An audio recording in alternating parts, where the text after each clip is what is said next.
आज महात्मा ज्योतिबा फुले व सावित्रीबाई फुले यांच्या पूर्णाकृती पुतळ्याचं स्वागत आपण आपल्या चाकण नगरीमध्ये खऱ्या अर्थानं आमच्या जीवनातला आनंदोत्सव साजरा आमच्या दृष्टिकोनात सर्व समाजातील सर्व थरातील सर्व नागरिक, महिला, तरुण वर्ग, लहान मुले यांच्या वतीने भव्य असं स्वागत आमच्या चाकण नगरीमध्ये या आदर्श पुरुषांचं एक स्त्री शिक्षणाची मुहूर्तमेढ ज्यांनी रवली, जर खरं स्त्री शिक्षणाचा पाया ज्यांनी रवला, अख्ख्या भारतात नव्हे तर जगामध्ये यांची प्रेरणा सर्व स्तरातील लोक घेतात।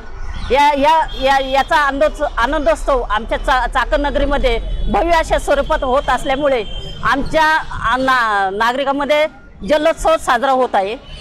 जय ज्योती जय क्रांती, जय ज्योती जय क्रांती, जय ज्योती जय क्रांती।